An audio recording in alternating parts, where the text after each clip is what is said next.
మూడవదిగా భీమవరంలో కూడా సభలు ఏర్పాటు చేయడానికి ప్రయత్నం చేసాం. వాస్తవానికి ఈ రోజున పాంప్లెట్లు వస్తాయి, రేపొద్దున్న సంఘము దగ్గర ఓపెన్ చేద్దామని అనుకున్నాం, కానీ ఈవేళ రాలేదంట అవి. ఆ కారణాన్ని బట్టి ఈరోజు ఆ పాంప్లెట్లను కూడా పోస్ట్‌పోన్ చేయడం జరిగింది. బహుశా సోమవారం వస్తాయేమో. ఏది ఏమైనా జరుగుతున్నటువంటి సభలు భీమవరంలో కూడా 26, 27, 28 సోమ, మంగళ, బుధవారాలు 3 రోజులు 3 రాత్రులు సభలు అక్కడ ఏర్పాటు చేయడానికి దేవుడు కృప చూపిస్తూ ఉన్నారు. ఈ సమయంలో కొద్ది నిమిషాలు దేవుని యొక్క వాక్య భాగాన్ని మనము ధ్యానం చేద్దాం. పరిశుద్ధ గ్రంథంలో చాలా విషయాలు మనం ధ్యానం చేస్తూ ఉన్నాం. అయితే ఈరోజు కొన్ని మాటలు నేను మీకు జ్ఞాపకం చేయడానికి ఇష్టపడుతూ ఉన్నాను. ఆత్మీయులుగా ఉన్నటువంటి మన జీవితంలో, ఆత్మీయులము అని పిలిపించుకుంటున్నటువంటి మన యొక్క వ్యక్తిగత అనుభవంలో మనము తప్పకుండా చేయవలసినటువంటి కొన్ని పనులు ఉన్నాయి. ఆత్మీయులు తప్పక చేయవలసినటువంటి పనులు. సర్వసాధారణంగా ప్రతి మనిషి, ప్రతి మానవుడు కూడా తప్పక చేసేటువంటి పనులు చాలా ఉన్నాయి కదా. పొద్దున్నే లేవగానే తప్పకుండా చేసే పని ఏంటి అమ్మ? బ్రష్ చేస్తూ ఉంటాం. స్త్రీలైతే బ్రష్ చేస్తాం పక్కన పెట్టి చీపురెట్టుకుంటారు కదా. ఇలాగా తప్పక చేసేటువంటి పనులు, అంటే తప్పక చేయటం అని అంటే ఖచ్చితంగా చేయవలసినటువంటి పనులు. పొద్దున్నే లేస్తే బ్రష్ చేయాలి, పొద్దున్న లేచిన తర్వాత టిఫిన్ చేయాలి, మధ్యాహ్నం అవగానే భోజనం చేయాలి, రాత్రి అవగానే భోజనం చేయాలి, కాస్త సమయం అవ్వగానే రాత్రికాల సమయంలో నిద్రపోవాలి. ఇవన్నీ మన దైనందినటువంటి జీవితంలో తప్పక చేయవలసినటువంటి పనులు. అంతేనా? లేదండి మేము ఇలా చేయమండి, అసలు మేము ముఖం కడగటం మాకు అలవాటు లేదండి అన్నవాళ్ళు ఎవరైనా ఉన్నారా అమ్మ?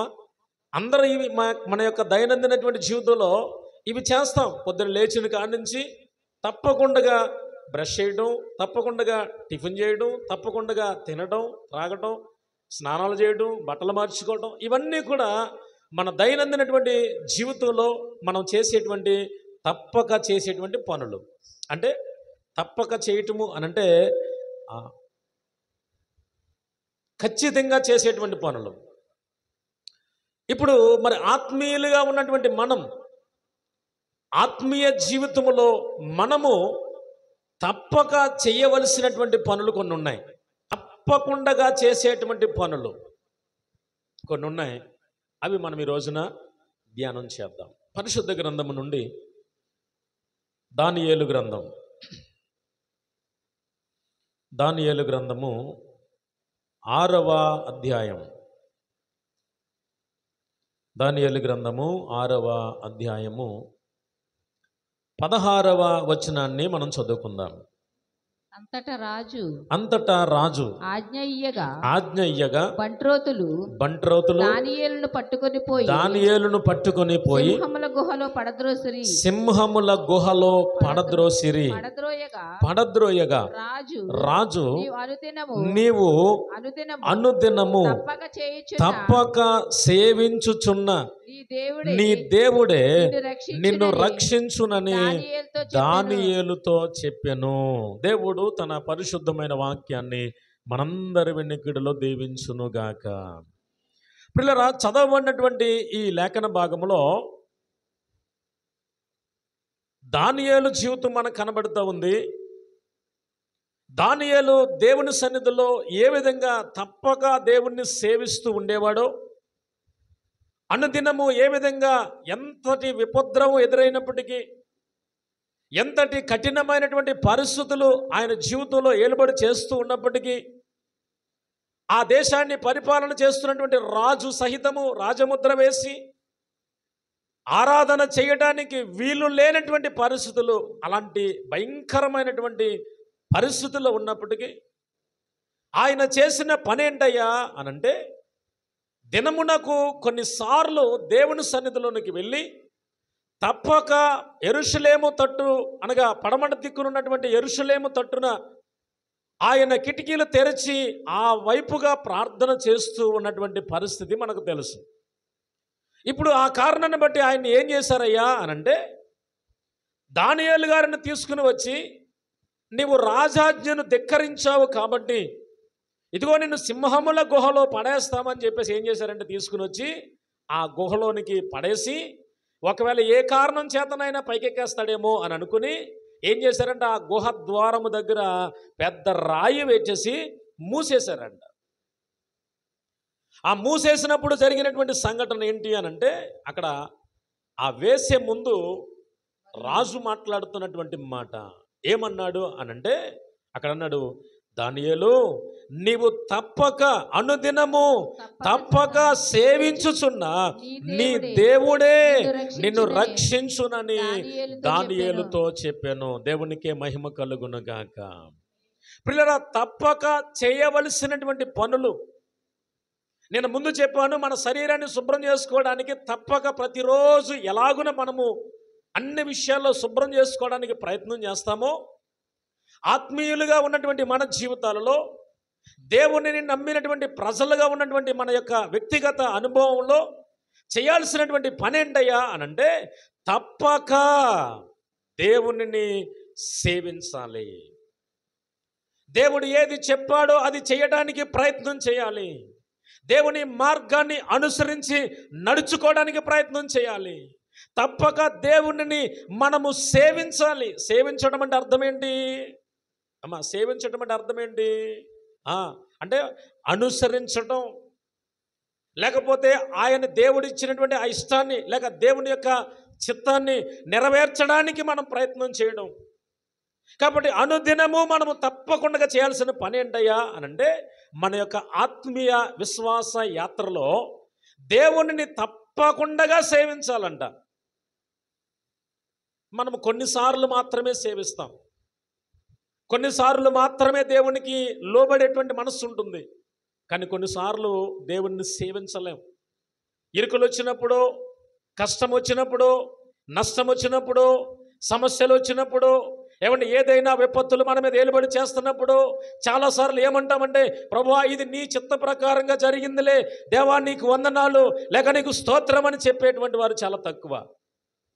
ఏదైనా ఒక సమస్య రాగానే నాకే ఎందుకు వచ్చింది, దేవా నీ ఉన్నావు కదా ఏం చేస్తున్నావు అని తిరిగి దేవుని ప్రశ్నించే వాళ్ళు కూడా లేకపోలేదు. అయితే ఇప్పుడు మనం చేయాల్సినటువంటి పని మొట్టమొదటిది తప్పక సేవించాలి.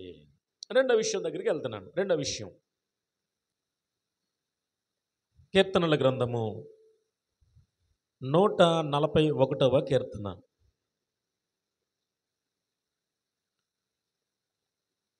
5వ వచనాన్ని మనం చదువుకుందాం. నీతిమంతులు నన్ను కొట్టుట నాకు ఉపకారము, వారు నన్ను గద్దించుట నాకు తైలాభిషేకము, నేను అట్టి అభిషేకమును త్రోసివేయకుందును గాక, వారి దుష్టక్రియలను చూచియు నేను తప్పక ప్రార్థన చేయుచున్నాను అనే మాట ఇక్కడ మాట్లాడుతూ ఉన్నాడు. ఇప్పుడు ఇక్కడ జరిగినటువంటి సంఘటన, నీతిమంతులు నన్ను కొట్టుట ఏంటంట? ఉపకారం. సరే, ఇప్పుడు నేను మిమ్మల్ని ఒక మాట అడుగుతున్నా. ఇక్కడ చాలామంది మారు మనసు పొందిన వాళ్ళు ఉన్నారు కదా, తోటి విశ్వాసులు, రక్షించబడినటువంటి అనుభవం కలిగిన వారు.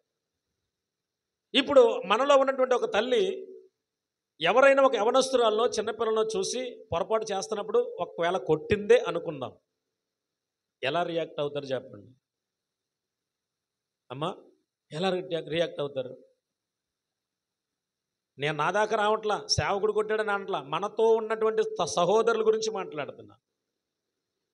ఇక్కడ ఆయన అంటాడు, నీతిమంతులు నన్ను కొట్టుట నాకు ఉపకారం. నన్నెందుకు కొట్టాలి? నువ్వు అంత నీతిమంతురాలువా కదా, ఇలాంటి మాటలు వస్తాయి. కానీ ఇక్కడేమంటున్నాడు ఈయన అంటే, నాకు ఉపకారం అంటే ఒక నీతిమంతురాలు లేక నీతిమంతుడు, ఆమె దేవుని కలిగినటువంటి స్త్రీ లేక దేవుని ఎరిగినటువంటి పురుషుడు నన్ను గద్దించడానికి ఒకళ్ళను కొడితే అది నాకు ఉపయోగకరం. రెండవది ఆయన అంటున్నటువంటి మాట, వారు ఒకవేళ నన్ను గద్దించారు అని అంటే అది నాకేంటి ఏమవుతుందంట? తైలాభిషేకం. ఒకవేళ నీతిమంతుడిగా ఉన్నటువంటి వాళ్ళు ఎవరైనా సరే ఒక వ్యక్తిని గద్దిస్తే ఆ గద్దింపు అంట ఆయన అంటున్నటువంటి మాట తైలాభిషేకము. ఇప్పుడు సేవకుడిగా వాక్యాన్ని గద్దిస్తూ ఒకవేళ గద్దింపుతో కూడిన మాటలు మాట్లాడితేనే ఈరోజు ఎలాగుంది పరిస్థితి? నా గురించే మొత్తం మీద ఎవరో చెప్పేశారు ఈయనకి, మొత్తం నా గురించే సిద్ధపడిపోయి వచ్చేసాడు. ఇంక ఈయన నా గురించే ప్రసంగం చేస్తున్నాడు, నాకు సంబంధించిన రెఫరెన్స్లే తీస్తున్నాడు. ఇలాంటి మాటలు నేటి దినాల్లో మాట్లాడుతూ ఉన్నాం. కానీ ఈ కీర్తనకారుడి యొక్క అనుభవం చూడండి. నీతిమంతులు నన్ను కొట్టుట నాకు ఉపకారము అంటున్నాడు, వారు నన్ను గద్దించుట నాకు తైలాభిషేకం అంటున్నాడు. నేను అట్టి అభిషేకమును త్రోసివేయకుందును గాక. అలాంటి అభిషేకము నేను త్రోసివేయకుందును గాక. చివరికి ఇంకొక మాట అంటున్నాడు, వారి దుష్ట క్రియలను చూసి నేను తప్పక ప్రార్థన చేయుచున్నాను. ఇప్పుడు మనం చేయాల్సిన పని, మనము చేయాల్సినటువంటి పని తప్పక దేవునిని సేవించాలి. ఎవరో ఆత్మీయులుగా పిలువబడినటువంటి మనం తప్పక చేయవలసినటువంటి పనులు జ్ఞాపకం చేస్తూ ఉన్నాను. మొట్టమొదటి తప్పక దేవునిని సేవించాలి. రెండవదిగా తప్పక ప్రార్థన చేయాలి. ప్రార్థన చేసేటప్పుడు ఏదో ప్రయాణంలో కంగారుగా వెళ్తున్నప్పుడు తండ్రి ప్రభు యేసువైనా పలనూరు వెళ్ళిపోతున్నాను కాపాడే నా జీవితం తోడుగట్టే అయిపోయింది. పోనీ రాత్రికి వచ్చిన తర్వాత లేటుగా వచ్చాం కదా, అలసిపోయాం కదా, ఏదో 2 నిమిషాల్లోనే చిన్న ప్రార్థన చేసి ముగించేసుకుందాం. కానీ మన యొక్క విశ్వాస యాత్రలో దేవుడు చెప్తున్నటువంటి మాట ఏంటయ్యా అనంటే తప్పక, అంటే ప్రార్థన అనేది ఖచ్చితంగా చెయ్యాలి. ప్రార్థన చేయకోకుండా నిద్ర లేవకూడదు, ప్రార్థన చేయకోకుండా నిద్రపోకూడదు. యూదుల్లో ఒక ఆచారం, ఒక అలవాటు, యూదులు అంటే ఇశ్రాయేలు ప్రజలకు ఒక అలవాటు ఏంటి అనంటే రాత్రి పండుకునే ముందు వారు ప్రార్థన చేస్తూ వారు చెప్పే మాట ఏంటో తెలుసా? ప్రభువా, నా ఆత్మను మీ చేతికి అప్పగిస్తున్నాను అని చెప్పి ప్రార్థన చేసి పడుకుంటారంట. తిరిగి మరలా ఉదయాన్నే లేచిన తర్వాత, దేవా నన్ను సజీవుల సంఖ్యలో ఉంచినందుకు నీకు స్తోత్రాలని స్తుతి చెప్పి రోజు ప్రారంభిస్తారంట. అంటే ఇప్పుడు నిద్రపోయినోడిని ఏమంటాం? సర్వసాధారణంగా మనం వాడే మాట, నిద్రపోయినోడిని చనిపోయినోడితో సమానము అంటారు. ఇప్పుడు వీళ్ళు నిద్రపోయేటప్పుడు తెల్లారి పొద్దున లేస్తామో లేదో మన గ్యారంటీ ఉందా? లేదు. కాబట్టి వీళ్ళు ఏం చేస్తారంటే, ప్రభువా ఈ రోజు నుంచి ఇదిగో ఈ ఉదయకాల సమయం నుంచి ఇప్పటి వరకు తెలుసో తెలియకో ఏదైనా అవిధేయతలు చేస్తే, ఏదైనా పొరపాటు చేస్తే నన్ను క్షమించు, ఈ రాత్రి నేను విశ్రాంతి తీసుకుంటున్నాను, నా ఆత్మను మీ చేతికి అప్పగిస్తున్నాను అని దేవుని చేతికి తన ఆత్మను అప్పగించి పండుకుంటారంట. మరలా పొద్దున్నే లేచిన తర్వాత మెలకు రాగానే, ప్రభువా నా యొక్క ప్రాణమును నీ జీవపు మూటలో దోచి పెట్టినందుకు నీకు స్తోత్రాలని చెప్పి దేవునికి స్తుతి చెల్లిస్తారట. అలా ఆలోచన చేస్తే నిజంగా మనం ఎలాంటి ప్రార్థన చేస్తున్నాం? తప్పక ప్రార్థన చేయాలి అనంటే, నేను గతంలో కూడా చెప్పాను, ఒక అతను 3 సార్లు ప్రార్థన చేస్తున్నాడని చెప్పాను కదా.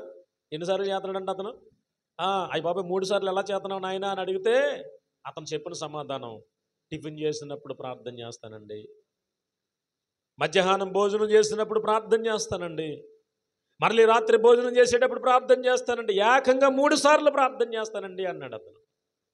అలాంటి ప్రార్థన చేస్తున్నామా మనం? అలాంటి ప్రార్థన చేయాలా? తినేటప్పుడు ఎవరైనా ప్రార్థన చేసుకుంటారా? కానీ అది కాదు. అక్కడ తప్పక ప్రార్థన చేయాలి అనంటే మన యొక్క విశ్వాస యాత్రలో నిత్యము దేవునితో పిల్లరా ప్రార్థన చేసేటువంటి అనుభవం మనం కలిగి ఉండాలి. కాబట్టి ఆయన అన్నటువంటి మాట ఏంటంటే తప్పక ప్రార్థన చేయాలి. 2-3 విషయాన్ని జ్ఞాపకం చేస్తున్నాను. అపోస్తుల కార్యముల గ్రంథం 2వ అధ్యాయం 46వ వచనం, 46వ వచనం, 22వ అధ్యాయము 46వ వచనం. మరియు వారు ఏక మనస్కులై ప్రతిదినము దేవాలయములో తప్పక కూడుకొనుచు ఇంటింట రొట్టె విరుచుచు దేవునిని స్తుతించుచు ప్రజలందరి వలన దయ పొందిన వారైరి అనే మాట అక్కడ మాట్లాడుతూ ఉన్నాడు. దయ పొందిన వారై ఆనందముతోనూ నిష్కపటమైన హృదయముతోనూ ఆహారము పుచ్చుకొనుచుండిరి అనే మాట అక్కడ మాట్లాడుతూ ఉన్నాడు. ప్రియులారా, ఇక్కడ జరిగినటువంటి సంఘటన మనకు తెలుసు. ప్రారంభపు దినాలలో పేతురు గారు ప్రసంగం చేస్తూ ఉన్నప్పుడు ఒక్కొక్క ప్రసంగానికి వేల మందిలో సంఘములో చేర్చబడుతున్నటువంటి రోజులవి. ఇలాంటి సందర్భంలో ప్రియులారా జరుగుతున్నటువంటి సంఘటన ఏంటి అని అంటే, వారు ప్రతిదినము దేవాలయములో ఏం చేస్తున్నారయ్యా అంటే, ఏం చేస్తున్నారంట? కూడుకుంటున్నారు. ఎలా కూడుకుంటున్నారు అమ్మ? ఎలా కూడుకుంటున్నారు అమ్మ? ఎలా కూడుకుంటున్నారు? చదవండి అక్కడ, ఒకసారి చదవండి అక్కడ. మరియు వారు ఏక మనస్కులై ప్రతిదినము దేవాలయములో ఎలా కూడుకుంటున్నారంట? తప్పక కూడుకుంటున్నారు. ప్రతిరోజు. ఒకవేళ ఈరోజు మనము 10 రోజులు ఉపవాస ప్రార్థనలు పెడితే అందరము తప్పక కూడుకుంటామంటారా? నాకు పని ఉందండి, డ్యూటీ ఉందనో, ఏదో పని ఉందనో, ఊరెళ్ళాలనో, అర్జెంట్ అనో ఏం చేస్తూ ఉంటాం? ఎవరికి ఉన్నటువంటి ఒత్తిడిని బట్టి తప్పనిసరి పరిస్థితుల్లో వారు పనులకు వెళ్తూ ఉంటారు. ఇప్పుడు ఇక్కడ చెప్తున్నటువంటి మాట ఏంటంటే, ఆ రోజుల్లో వారు చేస్తున్నటువంటి పని ఏంటయ్యా అనంటే, వారు ఏక మనస్కులై ఉన్నారు. ఏక మనస్సు అంటే ఒకే మనసు. ఇక్కడ ఏదైతే బోధించబడుతుందో, అమ్మా మీరందరూ ఇలా ఉండాలి అని చెప్పాడు అనుకోండి, ఇంక అందరిదే ఒకటే మనసు. సోదరులారా మీరందరూ ఇలా ఉండాలి అని అంటే, ఇక అందరిది, సోదరులు కాదు, సహోదరులు కాదు, అందరిది కూడా ఏమై ఉన్నారు అని అంటే ఏక మనసు. ఈ రోజున ఏక మనస్సు కదువైపోయింది సంఘములో. ఈ రోజున ఏక మనస్సు కనబడట్లేదు సంఘములో. సంఘములో తన స్వరత్వం ఇచ్చి సంపాదించుకున్నటువంటి సంఘములో ఏక మనస్సు అనేది చాలా కొద్దువైపోయింది ప్రియులారా. అందుకే ఈరోజు ఆయన అంటున్నటువంటి మాట ఏంటయ్యానంటే, ఆ రోజుల్లో వారు ఏక మనస్కులై ప్రతి దినము దేవాలయములో ఎలా కూడుకున్నారంట? తప్పకుండా కూడుకున్నారు. మానేసే వాళ్ళు కాదు. వారికి ఉన్నటువంటి ఆస్తిపాస్తులు కూడా అమ్ముకునేవారు. అమ్మేసి అపోస్తుల పాదముల ఎద్ద పెట్టేవారు. ఎవరు కూడా ఆస్తి మీద మనస్సు లేకుండా, సంపాదన మీద మనస్సు లేకుండా, ఎంతసేపు అయ్యో దేవుని యొక్క సమీపం రాకడలో మనం ఎత్తబడాలి, దేవుని యొక్క సంఘ పరిచర్యలో నా వంతు నేను చెయ్యాలి అని చెప్పి ప్రతి ఒక్కరూ కూడా ఏం చేసేవారు అనంటే, వారు ఏక మనస్సుతో తప్పకుండా వారు కూడుకుంటూ దేవుని సన్నిధిలో ప్రార్థన చేస్తూ ఉండేవారు. అలా చేస్తున్నప్పుడు జరిగినటువంటి సంఘటనలు ఏంటంటే, 47వ వచనంలో అన్నటువంటి మాట, ఆనందముతోనూ నిష్కపటమైనటువంటి హృదయముతోనూ ఆహారము పుచ్చుకొనుచుండిరి. ఎలాంటి మనసుతోడంట అమ్మా? ఎలాంటి మనసుతోడంట? ఆనందముతోనూ నిష్కపటమైనటువంటి మనస్సు. అంటే అమ్మా అంటే కపటము లేని మనసు. అంటే కపటము లేని మనసు అంటే ఏంటి? ఇప్పుడు మనం మాట్లాడుతూ ఉంటాం, పైకి నవ్వుతూ అమ్మ బాగున్నావా, సోదరుడా బాగున్నావా అని షేకండ్లు ఇచ్చుకుంటూ చక్కగా కౌగులించుకుంటూ మాట్లాడుతూ ఉంటాం. కానీ లోపల మాత్రం ఎలా ఉంటుందో తెలుసా? కపటమైన మనస్సు. ఒకప్పుడు ఇలాగన్నావు నువ్వు, ఒకప్పుడు ఇలా చేసావు నువ్వు. కాబట్టి ఇలాంటి కపటమైనటువంటి మనస్సుతో దేవుని సన్నిధిలో మనం ఎంతగా కూడుకున్నా దాని వలన మనకు ఏమాత్రము ప్రయోజనం లేదు. కానీ ఇక్కడ మాట్లాడుతున్నటువంటి మాట ఏంటంటే, వారు ఆనందముతో కూడుకునేవారు, అదే సమయంలో నిష్కపటమైనటువంటి మనస్సుతో ప్రియులారా వారు హృదయముతో ఏం చేసేవారంట? ఆహారము పుచ్చుకొనుచు ఉండిరి. ఆ తర్వాత అన్నటువంటి మాట, మరియు ప్రభు యొక్క రక్షణ పొందుచున్న వారిని అనుదినము వారితో చేర్చుచుండు. ప్రతిరోజు సంఘంలో చేరిపోతా ఉండేవారు జనాలు. ఇప్పట్లాగా మందిరాలు కట్టి ఉండేటువంటి పరిస్థితులు కాదయ్యి. విస్తారమైనటువంటి స్థలం ఉండేది. ఆ రోజుల్లో ప్రియులరా ఇలాగ ప్రార్థన చేసి ఏకాంతంగా కూడుకుని గంభీరమైనటువంటి స్వరంతో వారితో మాట్లాడుతూ ఉంటే ప్రతిరోజు కూడా అదిగో పలానా చోట కూడడం జరుగుతుంది, పలానా చోట పేతురు గారు మాట్లాడుతున్నారు, పలానా చోట అపోస్తులు ఉన్నారు అని అనగానే గుంపులు గుంపులుగా వస్తూ ఉండేవారు ప్రజలు. వారందరినీ ఉద్దేశించి అక్కడ ఉన్నటువంటి పేతురు గారు లేచి నిలబడి వాక్యాన్ని బోధిస్తూ ఉంటే పిల్లరా అక్కడ ఉన్నటువంటి వారందరిలో వారి మనస్సులు హృదయములు పొడవబడి వారు అనేటువంటి మాట ఏంటో తెలుసా? అయ్యా, రక్షణ పొందాలంటే మేము ఏం చేయాలి? అడిగినప్పుడు అయ్యా ఇదిగో మీరు బాప్తిసం పొందాలి, పాపక్షమాపణ నిమిత్తం మీరు బాప్తిసం పొందాలి, మారు మనసు పొందండి అని చెప్పి వారి హెచ్చరిక చేస్తున్నప్పుడు అయ్యా నేను పొందుతాను, నాకు మారు మనసు కావాలి, రక్షణ కావాలి, బాప్తిసం కావాలి అని ఏం చేసేవారు అని అంటే గుంపులు గుంపులుగా వేల మంది వచ్చేస్తూ ఉండేవారు.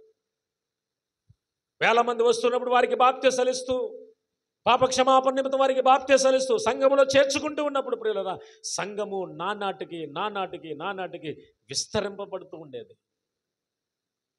మరి ఈరోజు పరిస్థితి ఎలాగుంది సంఘాల్లో? ఈరోజు సంఘములలో పరిస్థితి ఎలాగుంది? విస్తరించాల్సిన దానికి బదులుగా పలచబడిపోతూ ఉన్నాయి. విస్తరించాల్సిన దానికి బదులుగా సంఘాలు తగ్గిపోతూ ఉన్నాయి.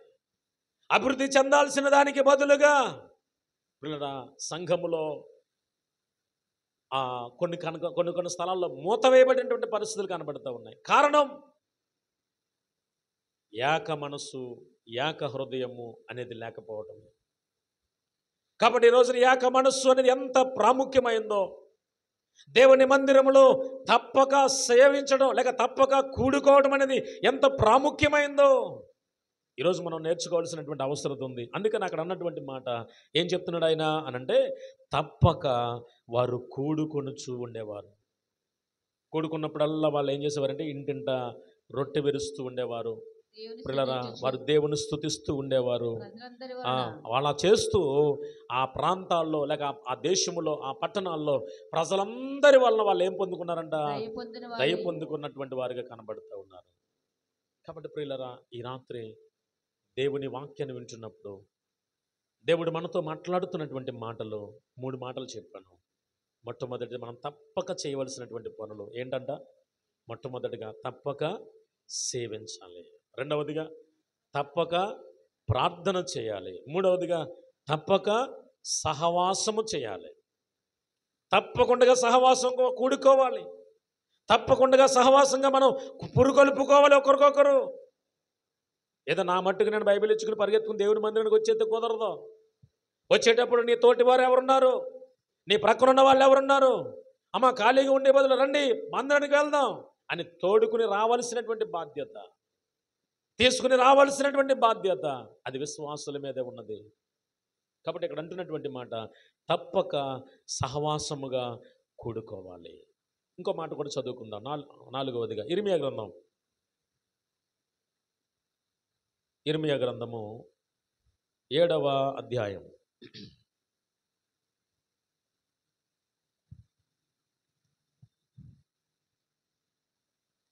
5-6 వచనాలు చదువుకుందాం. అలాగనక మీ మార్గములను మీ క్రియలను మీరు యథార్థముగా చక్కపరుచుకొని ప్రతివాడు తన పొరుగువాని ఎడల తప్పక న్యాయము జరిగించి పరదేశులను తండ్రి లేని వారిని విధవరాండ్రను బాధింపకయు ఈ చోట నిర్దోషి రక్తము చిందింపకయు మీకు కీడు కలుగజేయు అన్య దేవతలను అనుసరింపకయు ఉండిన ఎడల అనే మాట అక్కడ మాట్లాడుతూ ఉన్నాడు. చూడండి, ఆయన చెప్తున్నటువంటి మాట ఏంటంటే 4వ వచనంలో ఒక మాట మాట్లాడతాడు.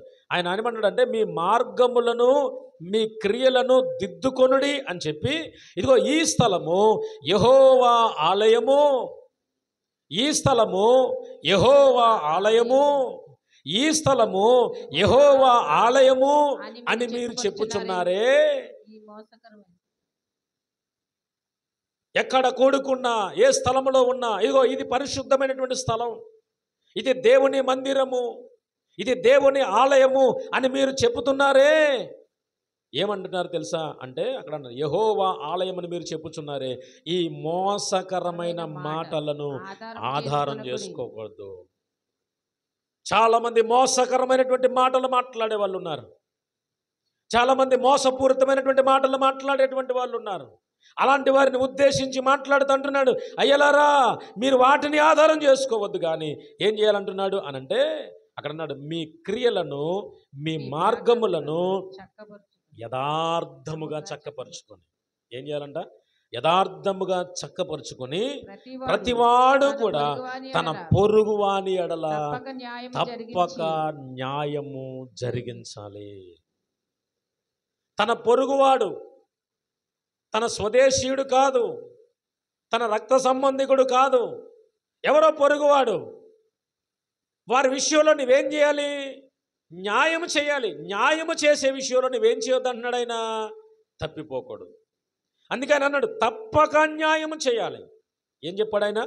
అమ్మ, తప్పక న్యాయము జరిగించి, ఇదిగో అక్కడ ఒక అన్నాడు తర్వాత 6వ వచనంలో, పరదేశులు గాని తండ్రి లేని వారు గాని విధవరాండ్రులు గాని ఒకవేళ వారిని బాధింపబడకయు, నిర్దోషి యొక్క రక్తము చిందింపకయు మీకు కీడు కలగ చేసేటువంటి వాటినన్నిటిని మీరు అనుసరింపుకోకుండా ఉండండి అని ఆయన మాట్లాడుతున్నాడు.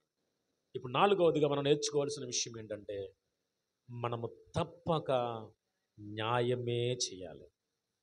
నీకు చేతనైతే చెయ్యి న్యాయం, కానీ అన్యాయం మాత్రం మనలో ఏమంటారు, చాలామంది కొన్ని మాటలు మాట్లాడతారు, చేస్తే ఉపకారం చేస్తే చెయ్యరా, ఒకవేళ ఉపకారం చేయడం నీకు చేత కాలేదా, చెయ్యాలని అనిపించలేదా, కమానే, అంతేగాని అపకారం మాత్రం చేయొద్దంటారు పెద్దలు చెప్పేటువంటి సామెత.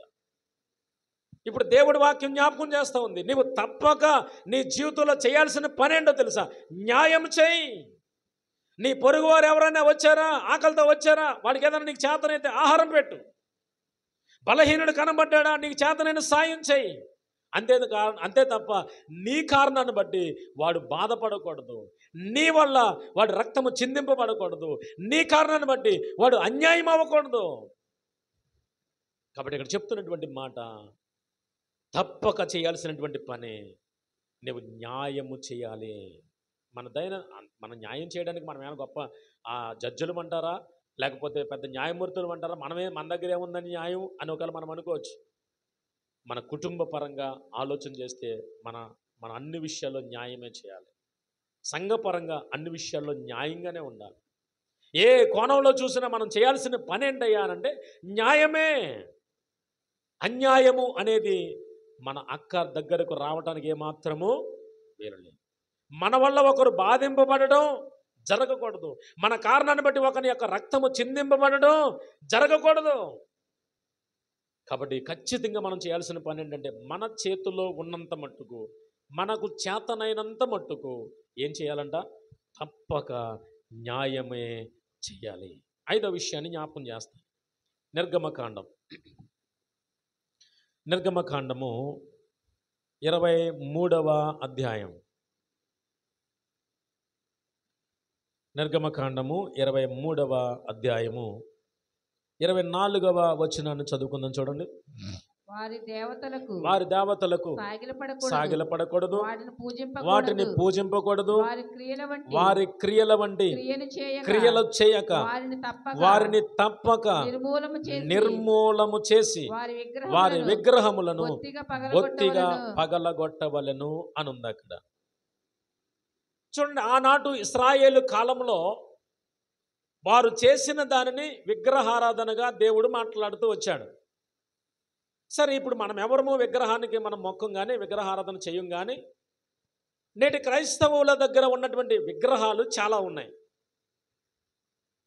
ఏంటి ఆ విగ్రహాలు అనంటే, దేవుని కంటే ఎక్కువగా దేనినైతే మనము ప్రేమిస్తామో అదే మన జీవితాలలో ఒక విగ్రహం.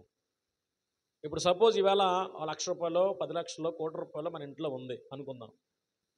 ఇప్పుడు మనం ఆ బీరువా చుట్టే తిరుగుతూ ఉంటే ఎక్కడికి వెళ్ళాం? మన మనసు అంతా ఎక్కడ ఉంటుంది? అక్కడే తిరుగుతూ ఉంటుంది. ఏమో ఎవరైనా వస్తారేమో, ఎవరైనా నట్టుకుపోతారేమో, ఎందుకు వచ్చింది? అవసరమైతే ఇక్కడే మంచం వేసుకుంటాను, అవసరమైతే ఇక్కడే తింటాను, అవసరమైతే ఇక్కడే తాగుతాను అన్నట్టుగా దాని చుట్టే తిరుగుతూ ఉంటాం. అంటే ధనం ఎక్కడ ఉంటుందో మన మనసు కూడా అక్కడే ఉంటుంది. ఒకవేళ ధనాన్ని బట్టి ప్రియులారా వారు చేయాల్సినటువంటి పని ఏంటంటే ధనమునే కొంతమంది విగ్రహంగా మార్చుకున్నారు, కొంతమంది బలాన్నే విగ్రహంగా మార్చుకున్నారు, కొంతమంది ప్రియులారా గర్వముగా ఉంటూ వారి గర్వమే వారికి విగ్రహంగా మార్చుకున్నారు. ఇలాగా క్రైస్తవులకు ఉన్నటువంటి చాలా విగ్రహాలు ఉన్నాయి. కొంతమంది నేను కాబట్టి బాగా పాడగలను, అదొక విగ్రహం. నేను కాబట్టి బాగా ప్రార్థన చేయగలను, ఇదో విగ్రహం. నేను కాబట్టి బాగా ప్రసంగం చేయగలను, ఇదో విగ్రహం. ఏం జరుగుతుందయ్యా అనంటే నేటి క్రైస్తవ సమాజంలో చాలా విగ్రహాలు వచ్చేసాయి.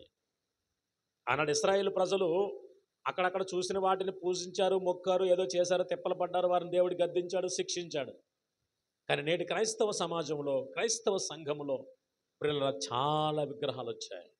ఇప్పుడు దేవుని వాక్యం జ్ఞాపకం చేస్తున్నటువంటి మాట ఏంటంటే తప్పక మనలో ఉన్నటువంటి ఇప్పుడు దాకా చెప్పనే విగ్రహాలు, గర్వము, బలము, ధనము, ఐశ్వర్యం, ఇలా ఏదైతే చెప్పానో అలాంటి వాటి యొక్క విగ్రహాలన్నిటినీ కూడా మనం ఏం చేయాలంట? నిర్మూలము చేయాలి, నిర్మూలము చేయాలి. ఈరోజు మనం ఎంతవరకు నాలో ఇది ఉంది, ఇంత గర్వం ఉంది, నాలో ఇలాంటి స్వభావం ఉంది, దాన్ని తీసుకోవాలి, ఇది మనకి నాకును దేవునికి మధ్య ఇది అడ్డుబండగా ఉంది, నాకును దేవునికి మధ్య అద్భుతాలు జరగడానికి ఇదిగో ఈ చిన్న కారణమే అడ్డుగా ఉంది, కాబట్టి దీన్ని తొలగించుకోవాలి, దీన్ని నిర్మూలించుకోవాలి అని ప్రయత్నం చేస్తున్న వాళ్ళు ఎంతమంది ఉన్నారంటారు అసలు ఈ రోజుల్లో? పిల్లరా, ఈరోజు మనం ఆలోచన చేద్దాం. మనలో ఉన్నటువంటి విగ్రహాలను తప్పకుండా ఏం చేయాలంట? నిర్మూలం చేయాలి. వాటిని నిర్మూలం చేసిన రోజునే దేవుడు నీకు ప్రత్యక్షమయ్యేటువంటి అవకాశం ఉంటుంది. వాటిని తొలగించుకున్న రోజునే దేవుడు నీకు దగ్గర అయ్యేటువంటి అవకాశం ఉంటుంది. అవి ఉన్నంతకాలం దేవుడు నీకు దూరంగానే. కాబట్టి ఈ రాత్రి మనం తప్పక చేయవలసినటువంటి పనుల్లో పిల్లరా 5 విషయాలు చెప్పాను. మరొక విషయాన్ని నేను మీకు జ్ఞాపకం చేస్తాను. సంఖ్యాకాండము 30వ అధ్యాయం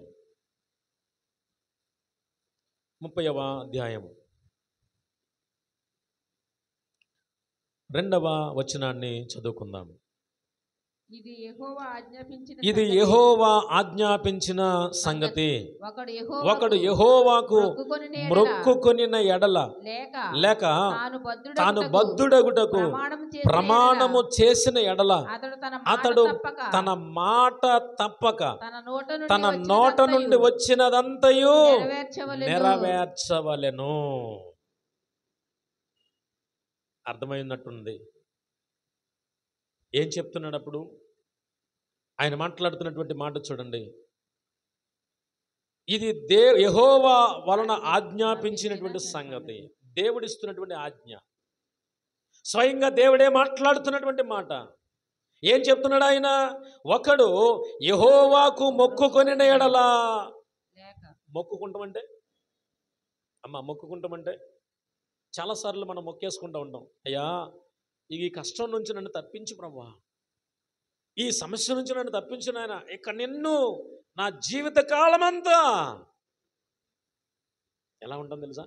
అస్సలు అందరికంటే ముందు వచ్చేస్తాను ఆయన, అందరు వెళ్ళిపోయేదాకా ఉంటాను ఆయన, మోకాళ్ళ మీద గంటల తరబడి ఉంటాను ఆయన. ఇలా మొక్కుకుంటూ ఉంటాం చాలామంది. ఒకవేళ అలాగ మొక్కుకుంటే ఆయన ఏమంటున్నాడు తెలుసా? మ్రొక్కుకొనిన ఎడల లేక బద్ధుడగుటకు ప్రమాణము చేసిన ఎడల. మ్రొక్కుకోవటం అన్నా లేకపోతే ప్రమాణము చేయడం అన్నా రెండు ఇంచుమించు ఒకటే. ఇప్పుడు ఏమన్నాడు? నువ్వు ఒకవేళ మ్రొక్కుకొనినట్లయితే అతడు తన మాట తప్పక తన నోటి నుండి వచ్చినదంతా ఏం చేయాలంట? నెరవేర్చాలి. ఈరోజు చాలామంది ఏం చేస్తారు తెలుసా? మ్రొక్కుకొనిన దానిని చెల్లించడానికి చాలామంది ఏం చేస్తారయ్యా అనంటే ఇదిగో ఇలాంటి ఆ విషయాల్లో వెనకబడుతూ ఉంటారు. సరే, చాలాసార్లు నా కష్టం ఎలా తీర్చు ప్రభువా, నా సమస్య తీర్చు ప్రభువా, నాకు పిల్లలు లేరు, నాకు పిల్లలైనా చాలు, నా పిల్లల్ని ఇస్తావా, ఇస్తే గనక నీ కొరకే నేను బ్రతికించేస్తా, నీ కొరకే నీ సన్నిధిలోనే పెంచుతా. తీరా ఇచ్చిన తర్వాత అసలు మందిరం దగ్గరికి అసలు తుపాకు కూడా దొరకడాడు. సమస్యలు తీరిన తర్వాత దేవుని మందిరానికే రాడు. తీరిదాకా ఒక మాట, తీరిపోయిన తర్వాత ఒక మాట. ఇప్పుడు తప్పక నువ్వు ఏం చేయాలంట? నీ నోటి నుండి వచ్చినదంతయు కూడా నెరవేర్చవలెను. ఇది బాగా గుర్తుపెట్టుకో. మన యొక్క దైనందినటువంటి విశ్వాస జీవితంలో చాలాసార్లు మనం మొక్కుకుంటాం దేవుని దగ్గర. ఇదిగో నేను ఇలా ప్రార్థన చేస్తాను, నేను ఇలా ఉంటాను, ఇలా బ్రతుకుతాను, ఇలా జీవిస్తాను అని అనేక సార్లు మనం మొక్కుకుంటూ ఉంటాం. మొక్కుకుంటాం కానీ ఆ మొక్కుబడి మనము చెల్లించం. ఇక్కడ ఏమన్నాడు ఆయన? మొక్కుకొనిన దానిని, నోటి నుంచి వచ్చిన ప్రతి దానిని కూడా నువ్వేం చేయాలంట? నెరవేర్చవాలి. ఒకవేళ నెరవేర్చకపోతే, నీవు అనుకున్నది కనుక దేవుని సన్నిధిలో నెరవేర్చకపోతే నష్టం ఏంటో తెలుసా? ఒకసారి ద్వితీయోపదేశకాండము 22వ అధ్యాయం 23వ అధ్యాయం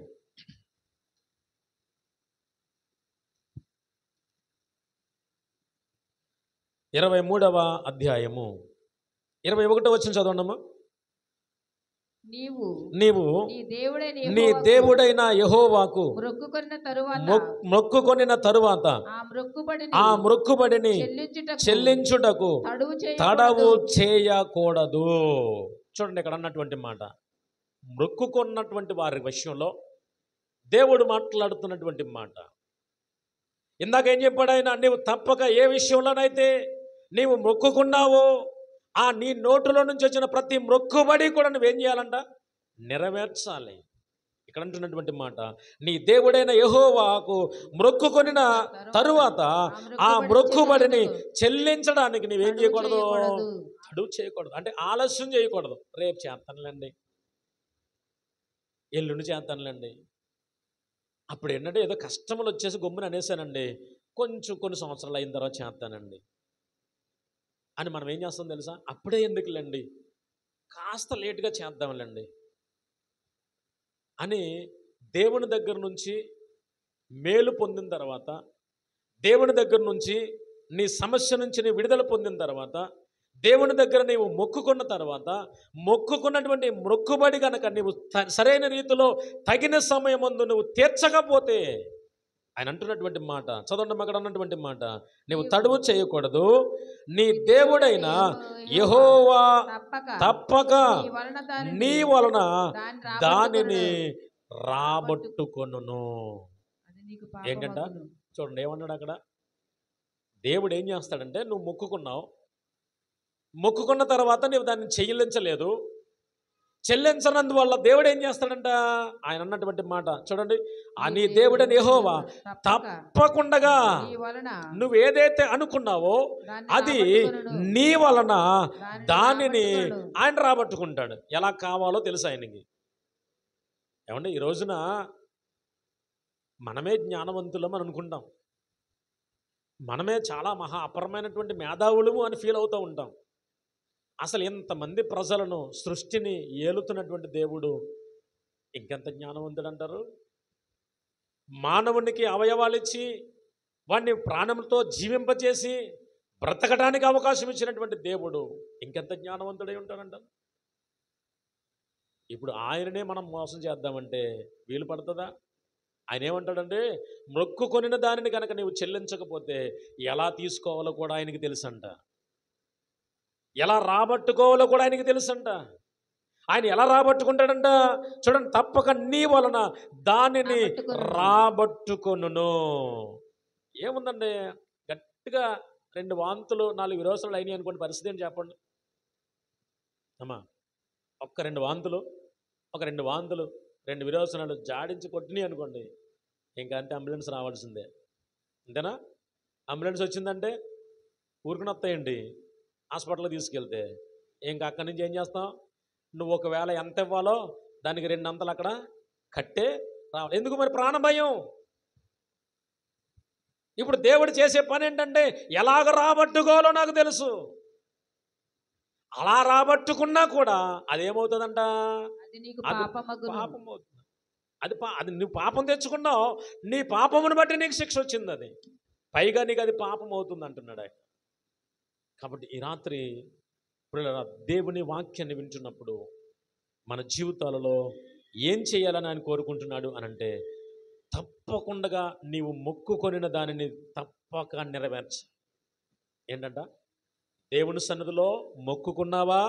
మొక్కుకున్నది తప్పక నెరవేర్చు, ఆలస్యం చేయొద్దు. లేదా అక్కడ కింద ఇంకొక మాట అంటాడు, నువ్వు మొక్కుకొనని ఎడల నీ యందు ఆ పాపము, ఒకవేళ మొక్కుకోలేదనుకో గొడవ లేదు. కానీ ఎప్పుడు మొక్కుకుంటాం? శ్రమ వచ్చినప్పుడు మొక్కేసుకుంటూ ఉంటాం, కష్టం వచ్చినప్పుడు మొక్కేసుకుంటూ ఉంటాం, ఇరుకులో ఇబ్బందుల్లో ఎరుదురైపోయినప్పుడు మొక్కేసుకుంటూ ఉంటాం. అయ్యా నా కష్టాలు తీర్చయ్యా, ఇలా చేస్తానయ్యా, ఇలా ఉంటానయ్యా, ఇలా బ్రతుకుతానయ్యా, మొక్కేసుకుంటూ ఉంటాం. మొక్కుకున్న తర్వాత దాన్ని చెల్లించాల్సిన బాధ్యత కూడా మందేగా. మరి చెల్లించకపోతే ఆయన ఏమంటాడంటే, ఎలా రాబట్టుకోవాలో నాకు తెలుసు అబ్బాయి, కంగారు పడాల్సిన పని లేదు. నీకే ఎంత జ్ఞానం అయితే నిన్ను పుట్టించినోడిని, నీకు ఆయుష్ ఇచ్చినోడిని, నిన్ను పోషిస్తున్నామని, నిన్ను బ్రతికిస్తున్నాను, నాకు ఆ మాత్రం తెలీదా? ఎలా తెలుసుకోవాలో నాకు తెలుసు. చూస్తాడు. మంచి టైంలో ఒక్క ముట్టుగా వేస్తాడు అంతే. మొత్తం మనం మూట కట్టుకుని దాచుకున్నది అంతా పట్టుకెళ్ళి అక్కడ పెట్టాల్సిందే. కాబట్టి దేవుని సన్నిధిలో ఆయన అంటున్నటువంటి మాట, నువ్వు మొక్కుకోలేకుండా ఉంటే మంచిదే, గొడవలేని పని. కానీ మొక్కుకున్నావా చెయ్యి. అది ఏ పనైనా కానవచ్చు, ఏ పనైనా కావచ్చు. నువ్వు దేవుని సన్నిధిలో నేను ఇలా చేస్తానని మొక్కుకున్నావా, మొక్కు మంచిది. లేక దేవుని పనులను సహకరిస్తానంటావా, మంచిది. నువ్వు ఎలా మొక్కుకున్నావో నీ మొక్కుబడికి తగినట్లుగా నీవు బ్రతకడానికి నేర్చుకోవాలి. చివరిగా 7వ విషయాన్ని నేను జ్ఞాపకం చేసి సందేశాన్ని ముగిస్తాను. సామెతల గ్రంథం 2వ అధ్యాయం 7వ వచనం చదువుకుందాం. ఆయన యథార్థవంతులను వర్ధిల్ల చేయును, యుక్త మార్గమున తప్పక నడుచుకుని వారిని ఆయన కేడెముగా ఉన్నాడు. పిల్లలు చదవబడినటువంటి వాక్య భాగాన్ని మనం పరిశీలన చేస్తే ఆయన అంటున్నాడు, ఆయన యథార్థవంతులను వర్ధిల్ల చేస్తాడు. ఈరోజు మనం యథార్థవంతులుగా ఉంటే దేవుడు మనలను వర్ధిల్ల చేస్తాడంట. అంత మాత్రమే కాదు, కానీ ఆయన అన్నటువంటి మాట ఏంటంటే, యుక్త మార్గమున తప్పక నడుచుకునే వారికి ఆయన కేడెముగా ఉన్నాడు. దేవునికే మహిమ కలుగును గాక. యుక్త మార్గమున తప్పక నడవటము అంటే దేవుని యొక్క ఆజ్ఞలు అనుసరించి నడుచుకునటం. దేవుడు ఏ మాట అయితే మనకు చెప్పి ఎలా ఉండాలి అని చెప్పాడో అలాగున మనము బ్రతకడం నేర్చుకునడం. ఇబ్బందులలోనైనా, సమస్యలలోనైనా, సంతోషములోనైనా, ఎలాంటి పరిస్థితుల్లో ఉన్నప్పటికీ కూడా దేవుని మార్గాన్ని మనం అనుసరించి నడుచుకుంటున్నప్పుడు దేవుడు ఎలా ఉంటాడంట మనకి? యుక్త మార్గము తప్పక నడుచుకుని వారికి ఆయన కేడెముగా ఉన్నాడు. ఆయన కేడెమై ఉన్నటువంటి దేవుడు. ఆయన రెక్కల నీడను మనకు ఆశ్రయం కలిగిస్తున్నటువంటి దేవుడు. ఆయన మన మార్గములను వర్ధిల్ల చేసేటువంటి దేవుడు. యథార్థవంతులను ఆయన వర్ధిల్ల చేసేటువంటి దేవుడు. అన్ని విషయాలలో మనకు, అన్ని కోణాలలో కూడా ఆయన ఏమై ఉన్నాడు అని అంటే కేడెముగా ఉంటాడంట. కోడి పిల్లలు చేస్తున్నప్పుడు, చిన్న పిల్లలు ఉన్నప్పుడు అది చాలా జాగ్రత్తగా తల్లి పెంచుతూ ఉంటుంది. మనుషులకు కూడా అంత జ్ఞానం ఉండకపోవచ్చు, కొన్నిసార్లు మర్చిపోతారేమో మనుషులైతే.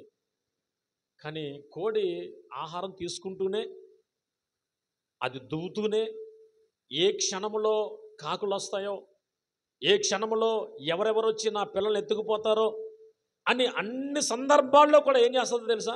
అది కనిపెడతా ఉంటుంది. ఆపద వస్తుంది అనగానే ఒక్కసారిగా రెక్కలు అలా చాపితే పిల్లలన్నీ కూడా వెళ్ళిపోతాయి రెక్కలోకి. ఆ కాపలా కాస్తుంది. దేవుడు కూడానంట యుక్త మార్గమున అనుసరించి తప్పక నడుచుకునేటువంటి వారికి ఆయన కేడెముగా ఉన్నాడు. నిన్ను ఆయన తన రెక్కల చాటున కాపాడేటువంటి వాడు, నిన్ను భద్రముగా సంరక్షించేటువంటి వాడు, నిన్ను అన్ని విషయాలలో వర్ధిల్ల చేసేటువంటి దేవుడు. కాబట్టి రాత్రికాల సమయంలో మనం చేయాల్సినటువంటి పనులు, తప్పక చేయాల్సినటువంటి పనులు, ఎన్ని పనులు చెప్పాను అమ్మా? 7 పనులు చెప్పాను. మనం శరీర రీత్యా తప్పక చేసే పనులు కొన్ని చెప్పాను. మనం తప్పకుండా బ్రష్ చేస్తాం, తప్పకుండా స్నానం చేస్తాం, తప్పకుండా 3 పూట్ల భోజనం చేస్తాం. అంటే ఆత్మీయులుగా ఉన్నటువంటి మన జీవితాలలో తప్పకుండా చేయాల్సినటువంటి పనులు ఒక 7 విషయాలు చెప్పాను. ఏంటంటే మొట్టమొదటిది తప్పక సేవించాలి.